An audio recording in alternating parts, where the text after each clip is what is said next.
தம்பி எஸ்டிஆர் பண்ணியிருக்கிற பர்ஃபார்ம் அவருடைய நட்சத்திர அந்தஸ்தை பற்றி பேசுகிறத ஒரு பக்கம் ஒதுக்கிட்டு அவர் இதில் பர்ஃபார்ம் பண்ணியிருக்கிற விதத்தை நீங்கள் கண்டு ரசிக்க வேண்டும். நான் ரசித்தேன். நான் பெற்ற இன்பம் நீங்களும் பெறுவீர்கள் என்ற நம்பிக்கை எனக்கு இருக்கிறது.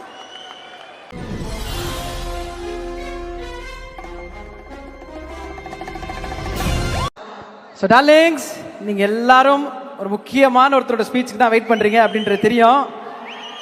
ஒரு மிகப்பெரிய கைத்தட்டல் ஃபார் விண்வெளி நாயகன் கமல்ஹாசன் சார் அவர்கள்.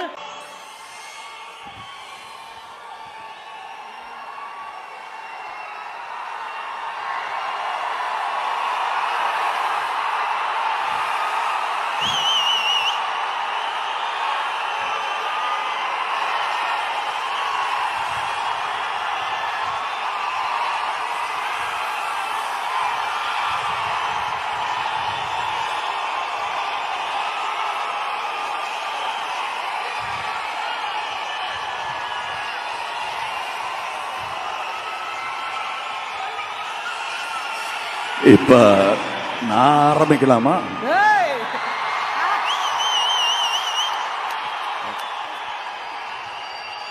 நீங்க உத்தரவு கொடுத்தா தான் நான் பேச முடியும். ரைட். உயிரே உறவே தமிழே. இது அரசியலுக்கு போனதும் உங்களுக்கு கிடைச்ச எல்லாரும் தலைவர்கள்லாம் சொல்கிற மாதிரி ஒன்று சொல்லணும் அப்படிங்கிறதுக்காக நீங்கள் இதை காயின் பண்ணீங்களான்னு கேட்டாங்க. இல்லை, நான் என் தமிழகத்தை பற்றி, என் தமிழ் சினிமாவை பற்றி, என் தமிழை பற்றி பேசிகிட்டு இருக்கேன். இது அரசியல் சார்ந்தது அல்ல, இது என்னை சார்ந்தது, நம்மை சார்ந்தது. உயிரே உறவே தமிழே. அது இந்த முதல் வரிசையில் இருப்பவர்களுக்கும் பொருந்தும். நான் வழக்கமா கருப்பு கண்ணாடி போட்டுட்டு வரமாட்டேன். ஏன்னா இங்கே இருட்டில் தடிக்க விழுந்துடக்கூடாதுங்கிற பயம் ஒன்று இருக்கும். அது போக எனக்கு உங்களை சரியா பார்க்கணும், நீங்களே என்ன சரியா பார்க்கணும்.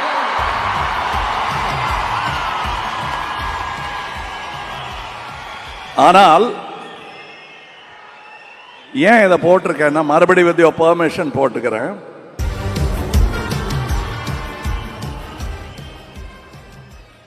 இது மியூசிக் வேண்டாங்க, 9 பாட்டு கொடுத்துட்டாரு, அதனால இப்ப மியூசிக் வேண்டாம். ஏன்னா நான் எழுதிக்கிட்டு வரல, நெஞ்சில் பதிஞ்சதை இங்க சொல்ல வரேன். இந்த விழாவுக்கும் சிவண்ணா அப்படின்னு சொல்லுவாங்க எல்லாரும் அவரை. நானும் அப்படியே சொல்றேன். ஆனா நான் அவருக்கு சித்தப்பா. இருந்தாலும் பேரு சிவண்ணா, அதனால அண்ணான்னு கூப்பிடுறாரு. இந்த அன்புக்கு நான் எப்படி அடிபடையாம இருக்க முடியும்? உங்கள் பிரதிநிதியாக அங்கிருந்து கன்னடத்து சூப்பர் ஸ்டார் இங்க வந்திருக்காரு. அவர் தன்னை அப்படி அடையாளம் காட்டிக்கொள்ளவில்லை. என் மகனாக, என் ரசிகனாக இங்கே வந்திருக்கிறார், உங்கள் பிரதிநிதியாக.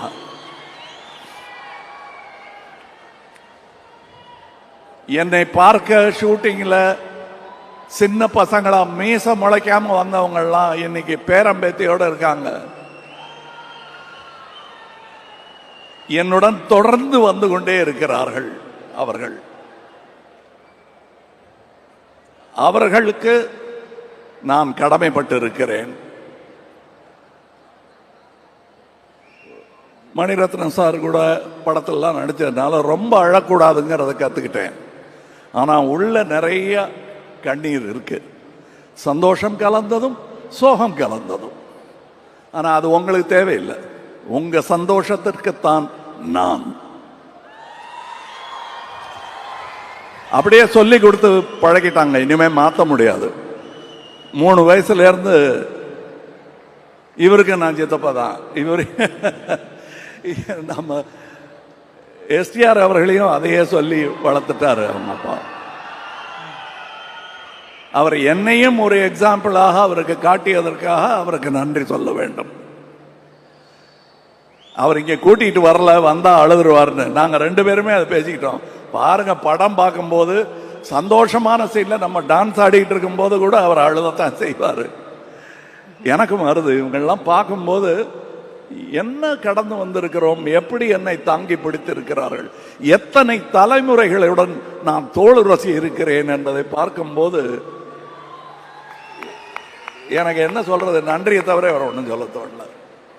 இந்த தக் லைஃப்கான வெற்றி ஆக போவதற்கான காரணம் முன்வரிசையில் அமர்ந்திருக்கும் இந்த தக்குகளும் அரங்கத்தையே நிறைத்திருக்கும் அந்த தக்குகளும் சேர்ந்ததான்.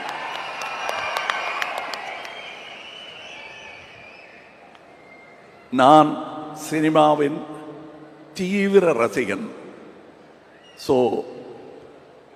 அந்த சினிமாவின் ரசிகர்கள் யாரை ரசித்தாலும் அவர்களின் ரசிகன் நான். சரி, இப்ப எங்கிருந்து ஆரம்பிக்கணும்? விழாவின் நாயகன் ரஹ்மான் அவர்கள் என்பதனால் அங்கிருந்து ஆரம்பிக்கிறேன்.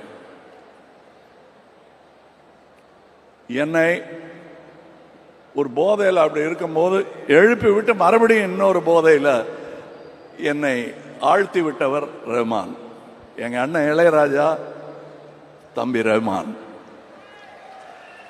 தென்னகம் இந்தியா பெருமை கொள்ளும் அற்புத கலைஞர்கள். அவர்கள் ஆயுசு எண்ண முடியாதது. அதை எண்ணி பெருமிதம் கொள்கிறேன் நான். மணி சார், என்ன மணி சார் சிரிக்கிறார் பாரு. ஆனா நாங்க முதல்ல மீட் பண்ணதுல இருந்து அப்படிதான் பேசிட்டு இருக்கிறோம். ரொம்ப சின்ன வயசுல மீட் பண்ணிட்டோம். ஆனால் எங்களை சந்திக்க வைத்தது சினிமா தான். அந்த சினிமாவுக்கு என்றென்றும் நான் நன்றி கடன் பட்டு இருப்பதால் அதை பெருசா சொல்லிக்கல. அது எப்படியும் பலரையும் சேர்த்து வைக்கும். திமிரு பிடிச்ச கலைஞர்களை கூட பணிவுடன் நடிக்க வைக்கும் இந்த சினிமா. இந்த அப்ளாஸ் கேட்கும் போது நாங்க நிமித்திக்கிட்டு அப்படிலாம் கை காட்டினா கூட உள்ள விம்மும். பதிலுக்கு விசில் அடிச்சா நல்லா இருக்காதுங்கிறதுனால தான் நாங்க அடிக்கிறது இல்லை. இல்லைன்னா உங்களை பார்க்கும் குதூகலம் எங்களுக்கும் தொற்றிக்கொள்ளும். ஆனா இந்த விசில் எல்லாம் சினிமாவிற்காக என்பதை நான் உணர்கிறேன். நானும் இந்த துறையில் இருக்கிறேன் என்றுதான் நான் நினைத்துக் கொண்டிருக்கிறேன். ரவி கே சந்திரன் அவர்கள் இன்னைக்கு நாங்க பிடிச்சு வச்சிருக்கோம். ரஹ்மானை பிடிக்க முடியல, அங்க கொண்டு விட்டாங்க. இருந்தாலும் அவர் திரும்பி வராரு, நன்றி. இவரும் ஒரு படம் அங்க பண்ணிட்டாருன்னா திரும்பி வரமாட்டார். அது நடந்திருக்க வேண்டியது. மருதநாயகம் என்ன அற்புதமான வாழ்க்கை இது. வெளியே தெரியாம போயிருச்சேன்னு பெரிய வருத்தம் எனக்கு இருந்தது. அதை மணி அவர்கள் தீர்த்து வைத்து விட்டார். அந்த ஒர்க்கை மருதநாயகத்தில் நீங்கள் செய்த போது உங்களுக்கு இதைவிட சற்றே அனுபவம் குறைவு. முழு அனுபவத்துடன் உங்களை இந்த படத்தில் சந்திப்பது என்னுடைய பெருமையாக நான் கருதுகிறேன். நான் முதல்ல நானும் மணிசாரும் கையெல்லாம் கொடுத்துக்க மாட்டோம். சும்மா மற்றவங்க பார்க்கும்போது ஏதோ சண்டைன்னு நினச்சிருவாங்கிறதுக்காக கை கொடுத்துப்போம். இல்லைன்னா நாங்கள் ரெண்டு பேரும், நான் கொஞ்சம் ஜாஸ்தி பேசுவேன், அவர் மோனோசிலபிக். அவர் அந்த பெரிய டிம்ஃபனி மாதிரி ஒரு டம்னு கேட்கும். பாக்கியெல்லாம் நான் தபலா மாதிரி வாசிட்டு இருப்பேன் நான். அண்ட் இந்த இருவர், உங்க படத்து பேரையும் சொல்றேன் நான். இந்த இருவர் எனக்கு ஸ்டண்ட் மென்னாக அவர்கள் இருந்த காலத்திலிருந்து தெரியும் என்று அவர்கள் சொல்லித்தான் எனக்கே தெரியும். அப்படி உரு தெரியாமல் இருந்தவர்கள் தன் திறமையால் தேடி போக வைத்தவர்கள் இவர்கள். நன்றி. நான் விட்டதை பிடிக்கிறதுங்கிறது எல்லாரும் ட்ரை பண்ணுவாங்க. எனக்கு விக்ரம் தர்மாவை டைரக்டர் ஆகி பார்க்கணும்னு ஆசை. செய்யக்கூடியவர் அவர், செய்ய முடியல. விட்டதை பிடிச்சிருக்கேன். அவர் பிள்ளைகள் நீங்கள். அதனால தான் நான் எங்கள் கூட்டத்துக்கு அப்புறம் வரேன், டெக்னீஷியன்ஸை பற்றி பேசுவோம். இதற்கு பாடல் பாடியவர்கள், எனக்கு என் குழந்தை பாடின போது சந்தோஷமாக தான் இருந்தது. ஆனால் அதை விட சின்ன குழந்தைகள் பார்க்கும்போது இந்த குழந்தை சின்ன குழந்தையா இருக்கும்போது பாடினதெல்லாம் எனக்கு ஞாபகம் வந்துருச்சு. தேவர் மகன் படத்தில் ஒரு சின்ன பாட்டு சான்ஸ் கொடுத்தாரு. கோடம்பாக்கத்துக்கு கூட்டிகிட்டு போகிறேன். வண்டியில் சீட்டில் உட்காந்துக்கிட்டு போற்றி பாடடி பொண்ணை ரிஹர்சல் பண்ணிக்கிட்டே இருக்கோம். அப்புறம் பின்னாடி உட்காந்துருந்தவங்களாம், எப்பா ஸ்டூடியோவுக்கு போய் பாடிக்கலாம், இல்லைன்னா பாடவே முடியாது, எதுக்கு வண்டி வருது, கொஞ்சம் நிறுத்துங்க, ரிஹர்சல் அங்கே போய் பண்ணிக்கலாம், அவர் பார்த்துக்குவார் அப்படின்னு சொன்ன அந்த குழந்தை கணீர் என்ற குரலில் ரஹ்மான் இசையில் என்று பாடிக்கொண்டிருப்பது தந்தையாக எனக்கு பெருமை. நான் உதிர்த்த உயிர், அதை பார்க்கும்போது எனக்கு உள்ளம் நெகிழாமல் இருக்காது. இன்னொரு பொண்ணு இங்கே உட்காந்துருக்கு, ஹாசினி. எத்தனை பேருக்கு நான் சித்தப்பா பாருங்க.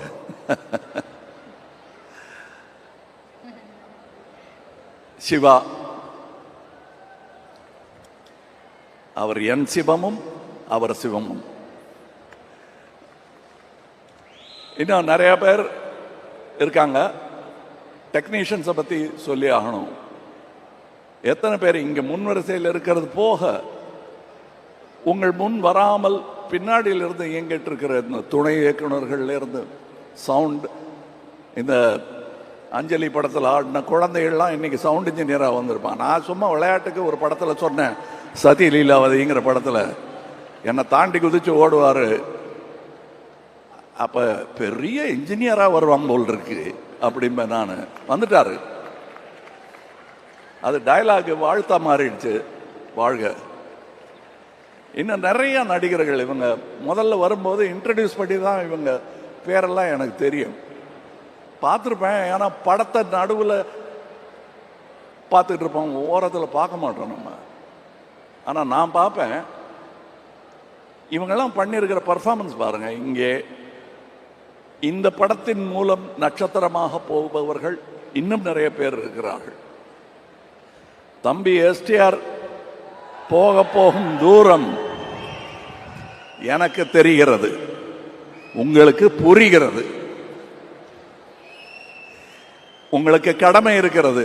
இந்த கூட்டத்தை வழிநடத்தும் தலைவன் நீங்கள்.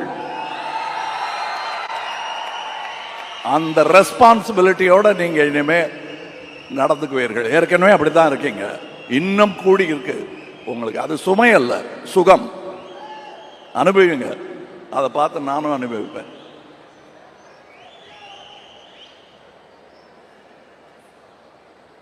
த்ரிஷா அவர்கள் அழகு அப்படின்னு அடிக்கடி சொல்றாங்க. அதெல்லாம் யாருக்கு வேணா தெரியும். ஆனா கிட்ட நெருங்கி போனாதான் உள்ள எவ்வளவு அழகா இருக்காங்க அவங்க. அதுவும் அந்த ஹேர் ஸ்டைலுக்குள்ளெல்லாம் ஒரு அழகு இருக்கு, தலைக்குள்ள. அவங்களுக்கு தலைகணம் என்பது பொன்னியின் செல்வன் ஹேர் ஸ்டைல்ல இருந்து வந்திருந்தா உண்டே தவிர அவங்களுக்கு தனியாக அது கிடையாது. அது எனக்கு அவங்களிடம் ரொம்ப பிடிக்கும். அவர்கள் இரும்பு மாதிரி இருக்கும் பார்க்கும்போது, ஆனால் உருக்கிடலாம், உருவாக்கிடலாம். அதை பண்ணியிருக்காரு மணி சார் இதில். அண்ட் ஜீவா என்பது இப்பொழுது அபிராமி அவர்கள் எடுத்திருக்கும் அவதாரம். அபிராமி என்பதே ஒரு அவதாரம் தான். குணா படம் பார்த்துட்டு ரசிகையாக மாறி தன் பெயரை மாற்றிக்கொண்டார். நன்றி. அவங்க இந்த படத்தில் பண்ணியிருக்கிற பர்ஃபார்மன்ஸை டப்பிங் போது நான் பார்த்துட்டு ஏன் டைலாக் விட்டுருவேன் நான். அது நான் விரும்மாண்டிலேயே நடந்திருக்கு. அதில் நான் டைரக்டருங்கிறதுனால ரொம்ப பராக்கு பார்க்க முடியாது. அதனால் நான் ரஷ் பார்க்கும்போது தான் அங்கே ஆவிட தட்டி தட்டி சொல்லுவேன், என்ன பண்ணியிருக்காங்கன்னு ஒருமையில் தான் பேசுவேன். சந்தோஷத்தில் அப்படி வந்துடும் ரசிகனுக்கு. அற்புதமான நடிகை, வெல்கம் பேக்னு சொன்னாங்கல்ல, you left, we never left you. Ashok Selvan, நான் நாசர்கிட்ட சொல்லிட்டு இருந்தேன், அவர் நெகிழ்ந்துட்டார் இவரை பாராட்டும் போது. எனக்கு நாசரை பார்த்த மாதிரி இருக்கு இவரை பார்க்கும்போது. நான் அதே போலீஸ் வேஷம் இருக்கு. நாசர் அந்த பில்டிங்கில் நடந்து வருவார். கண்டிப்பாக அப்போ பார்த்த உடனே தெரியும் யார் இந்த பையன்னு கேட்பாங்க எல்லாரும். அந்த பையன் தான் இங்கே இருக்கார். இன்னும் அப்படியே பையனாக தான் இருக்கார். இதெல்லாம் மேக்கப், வெள்ளை டை போட்டுட்டு வந்திருக்காரு. அப்படி தான் எனக்கு தோணுது. இங்கே உதவி இயக்குனரை நடிகையாக்கி இருக்கிறார். நட்சத்திரமாவதற்கான எல்லா வாய்ப்புகளும் இருக்கிறது சஞ்சனா. அப்புறம் வேற என்ன, யார் நிறைய பேர் இருக்காங்க கலைஞர்கள். இதில் நான் விட்டுறக்கூடாது, அதே நேரத்தில் நான் போர் அடிக்கவும் கூடாது உங்களை.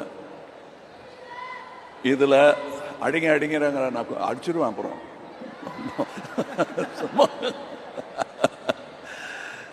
இல்லை, இது ரொம்ப சந்தோஷமா இருக்கு. ஏன்னா நான் இந்த சந்தோஷ தருணங்கள்ங்கிறது வந்து சினிமா பார்க்கும்போது இருக்கும், எடுக்கும்போது அவ்வளோ இருக்காது. அதுவும் நான் 200 சொச்சம் சினிமாக்கள் நடிச்சிருக்கேன். அதில் நான் படம் எடுக்க வரும்போது எனக்கு ஏற்பட்ட கஷ்டங்கள் நிறைய. அந்த கண்ணீர் ஓடையை தாண்டி தாண்டி தான் நான் வந்துட்டு இருக்கணும். அதெல்லாம் நான் மனசில் வச்சுக்கல. ஏன் தெரியுமா, அந்த வன்மங்கள் எல்லாம் எனக்கு கேட்காமல் உங்கள் ஆரவாரம் என்னை தூக்கிவிட்டது, கண்ணீர் துடைத்து விட்டது என்பதுதான் உண்மை. அதுவும் என்ன மாதிரி ரசிகர்கள், என் கூடவே இருந்தவங்க, எனக்கு இவர் ரசிகர் என்றே தெரியாதவர்கள். அசோக் செல்வன் சொன்னார் இல்லையா, எல்டான்ஸ் ரோட் வாசல் நின்ன கூட்டத்தில் நானும் நின்னேன்னு. நான் அவர்களுக்கெல்லாம் எப்படி நன்றி சொல்லுது? அதுக்கு தான் அரசியலுக்கு வந்தேன். புரியுதா உங்களுக்கு? நான் சீஃப் மினிஸ்டர் ஆகிறதுக்காக வரல. எம்எல்ஏ எம்பி எல்லாம் எனக்கு புரியாது. ஆனால் 40 வருஷமா ஒரு எம்எல்ஏ ஒரு தொகுதியில் என்ன பண்ண வேண்டுமோ அதை நாங்கள் தமிழகத்திற்கு மெதுவாக பண்ணிட்டு இருக்கோம். ஏன்னா நாங்கள் தனி மனிதர்கள். இங்கே இருந்து எங்க கூட உழைத்த தம்பிகள் எல்லாம் இன்று பெரியவர்களாக, பெரிய மனிதர்களாக சமுதாயத்தில் நடந்து கொண்டிருப்பது எனக்கு பெருமை. உங்கள் தம்பிகளும் அப்படி நடக்க வேண்டும், நடக்க வைக்க வேண்டும். STR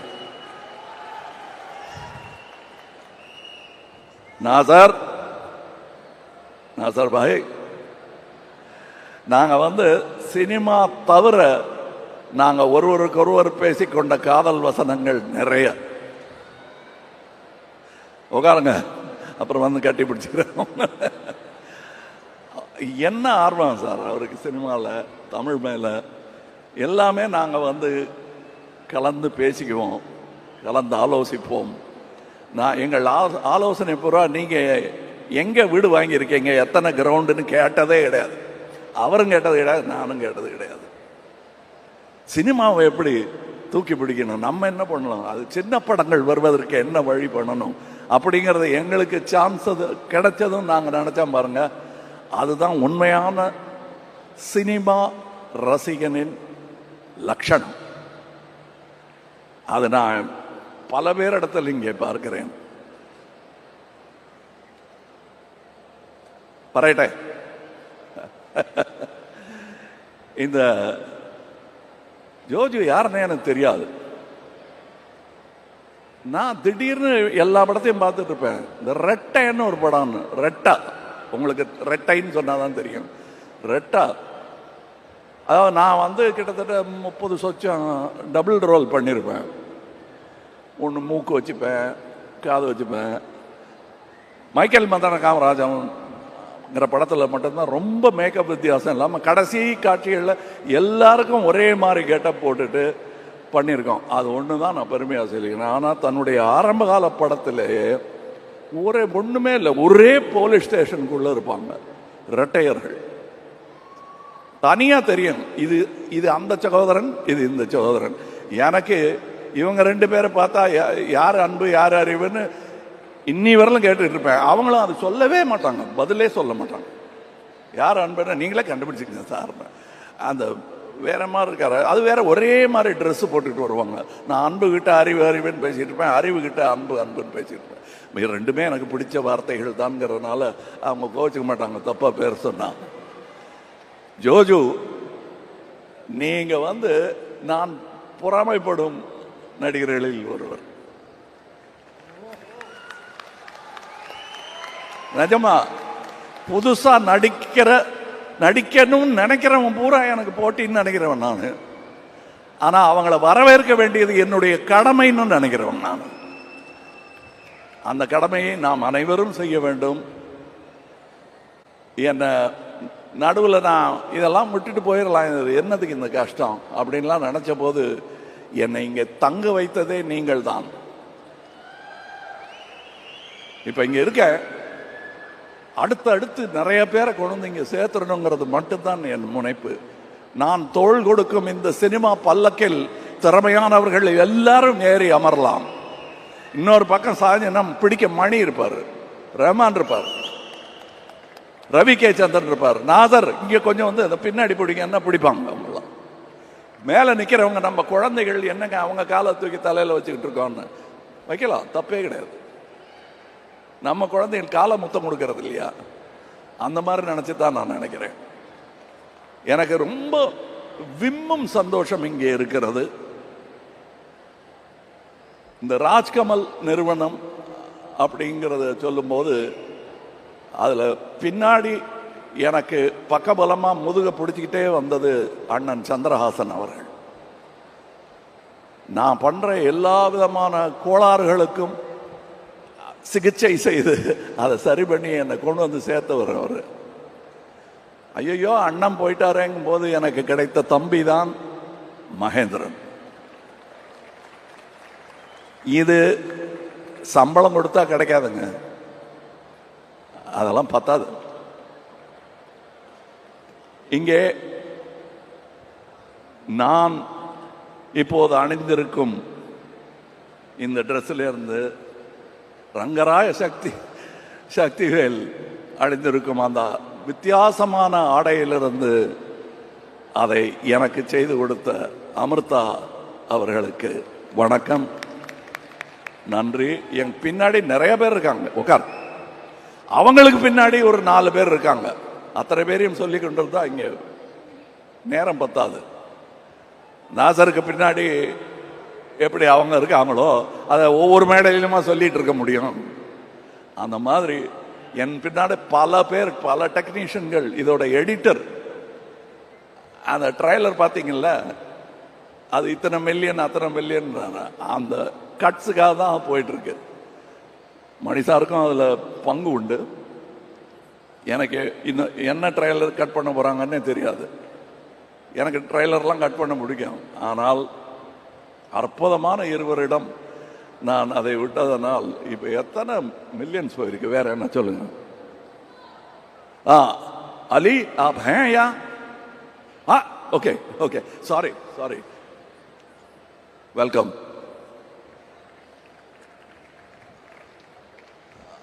For your sake, I'll switch over to English. I saw you in Vishalji's film and I liked you. And I thought I should somehow work with you, and he made it possible. Thank you. You're a very important actor of India. Welcome to our home, cinema.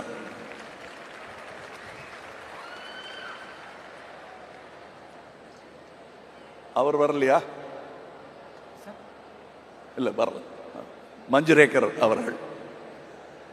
அவர் மும்பை எக்ஸ்பிரஸ்லயே எங்கூட நடிச்சிருக்க வேண்டியவர், அமையலை. But இதில் அமைஞ்சிருக்க சும்மா அப்படியே பார்க்கும்போது கொலை நடங்கும் ஒரு கண். அது சாவாலையும் அதே மாதிரி அவர் பிரமாதம் பண்ணியிருப்பார். நான் இன்னும் இவங்க பண்ண பர்ஃபார்மன்ஸை பற்றி எல்லாம் சொல்லலை, ஏன்னா that will be a spoiler. தம்பி எஸ்டிஆர் பண்ணியிருக்கிற பர்ஃபார்ம், அவருடைய நட்சத்திர அந்தஸ்தை பற்றி பேசுறத ஒரு பக்கம் ஒதுக்கிட்டு அவர் இதில் பர்ஃபார்ம் பண்ணியிருக்கிற விதத்தை நீங்கள் கண்டு ரசிக்க வேண்டும். நான் ரசித்தேன். நான் பெற்ற இன்பம் நீங்களும் பெறுவீர்கள் என்ற நம்பிக்கை எனக்கு இருக்கிறது. எல்லாரையும் சொல்ல முடியாது, அங்கே வேற ஒரு இடத்துல மிக்சிங் நடந்துட்டு இருக்கு. விப்லாஷ் என்ற படத்தின் சவுண்ட் மிக்சிங் செய்ததற்காக ஆஸ்கார் வென்றவர் இந்த படத்திலும் செய்து கொண்டிருக்கிறார். இதெல்லாம் இப்போத்தான் சொல்ல முடியும். முதல்லையே சொன்னால் படம் சரியில் இருக்கும் போல் இருக்கு, பேரா சொல்லிட்டு இருக்காங்கன்னு நினச்சிடக்கூடாதுங்கிறதுக்காக அதெல்லாம் அப்புறமா இது எப்படிங்கன்னு கேட்கும்போது அவங்க பேரை சொல்லலாங்கிறதுக்காக விட்டு வச்சுருக்கோம். ஏன்னா அவங்க ஒர்க்கு இந்த மாதிரி மேடையில் நின்னா புரியாது, படம் பார்க்கும்போது தான் தெரியும். ரவி கே சந்திரன் அவர்களுடைய வேலை என்ன என்பது ட்ரெய்லர் பார்த்தா கூட புரியாது. கதையோடு அவர் பண்ணியிருக்கிற லைட்டிங்கை பார்க்கணும்.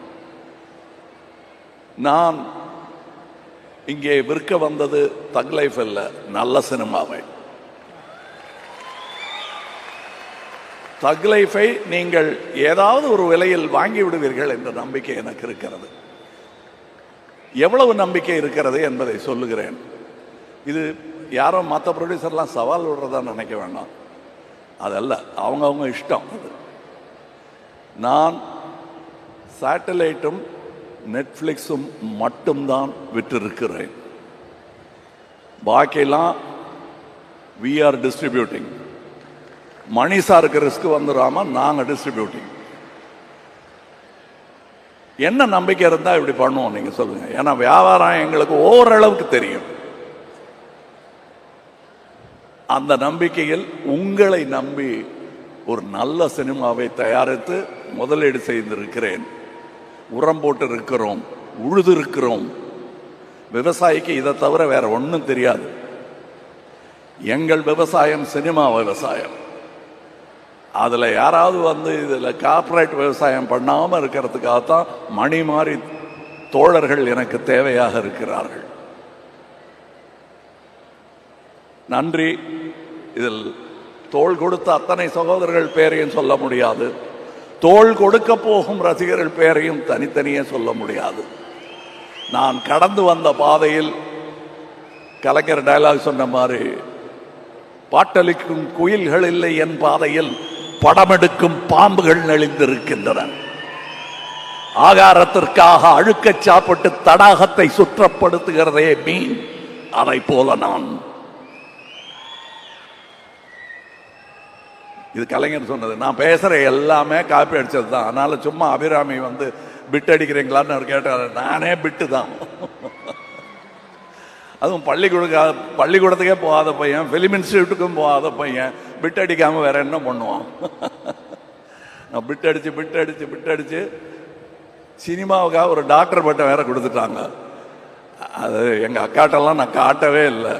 தலையில கூட்டி, உனக்கு இது வேற குறைவா, படிச்சிருக்கலாம்ல அப்படின்னு வைவாங்க.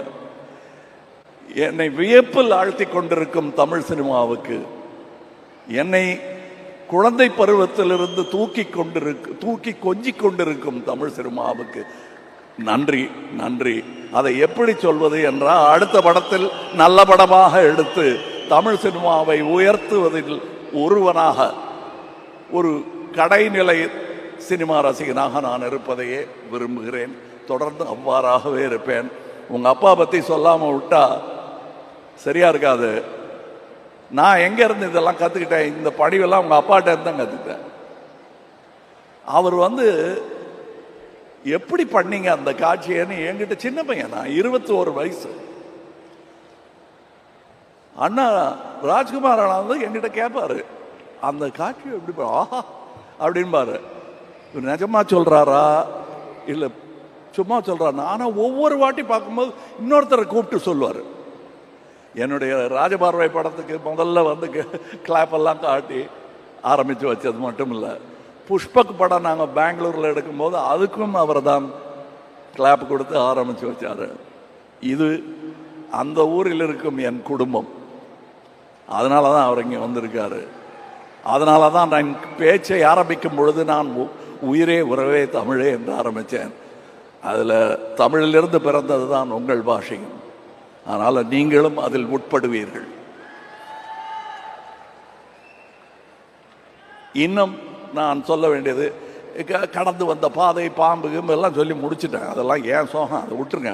படத்தை பாருங்க. அடுத்து காமெடி படம் கேட்டாங்க, ட்ரை பண்றோம். என்ன ஜோஜோ, என்ன நாசர், ட்ரை பண்ணலாம். என்ன ரஹ்மான் அந்த பக்கம் பார்க்குறீங்க? ஓகே, இவங்களுக்கு நான் வேற வச்சிருக்கேன் உங்களுக்குங்கிற மாதிரி வச்சிருக்கேன். எல்லாருக்கும் நன்றி. அற்புதமான சந்தோஷமான ஒரு நிகழ்வு. நான் கொண்டாடுவது சினிமாவையும் இந்த சினிமா கம்பெனியையும். ஏன்னா என் பேர் வரக்கூடாதுன்னு நினைக்கிறேன். அதில் அந்த மாதிரி பேர் வச்சுருக்கலாமோன்னு இப்போ தோணுது. எங்கள் அம்மா மேலே எனக்கு ரொம்ப ஆசை, என் மேலேயும் எனக்கு ரொம்ப ஆசை. அதனால ராஜ்கமல்னு வச்சோம்.